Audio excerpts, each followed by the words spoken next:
30 days 30 healthy breakfast serious. இன்றைக்கி டே 5ல் protein ரிச்சாக அவல் சுண்டல் தாங்க பார்க்க போகிறோம். இதுக்கு 2 கப் கெட்டி அவலை நல்லா தண்ணியில் அலசிட்டு தண்ணியை வடிச்சிட்டு மூடி வச்சுருங்க. நல்லா ஊறட்டும்.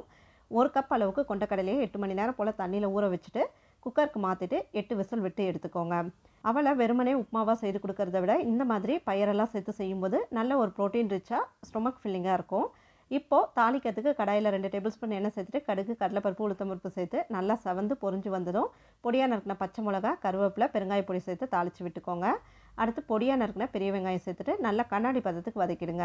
இப்போ இது கூட 1/2 டீஸ்பூன் மஞ்சள் தூள், 3/4 டீஸ்பூன் அளவுக்கு கரம் மசாலா சேர்த்துட்டு நல்லா கலந்து விட்டுட்டு நம்ம வேக வச்ச கொண்டக்கடலை 1/2 கப் அளவுக்கு துருவின தேங்காய் சேர்த்துட்டு நல்லா கலந்து விட்டுருங்க. எல்லாமே நல்லா மிக்ஸ் ஆனதும் ஊற வச்ச அவல் சேர்த்துட்டு கூடவே தேவையான அளவுக்கு உப்பு சேர்த்து நல்லா கலந்து விட்டுக்கோங்க. இந்த அவல், கொண்டக்கடலை எல்லாமே நல்லா மிக்ஸ் ஆகணும். கடைசியாக பொடியாக நறுக்கின கொத்தமல்லி தலையும் சேர்த்துட்டு நல்லா கலந்து விட்டுட்டு சுட சுட சாப்பிட்டு பாருங்கள். வெறுமனே அவல் உப்புமா செய்து சாப்பிட்றத விட இந்த மாதிரி சாப்பிடும்போது ரொம்ப டேஸ்டியாகவும் ஹெல்த்தியாகவும் இருக்கும்.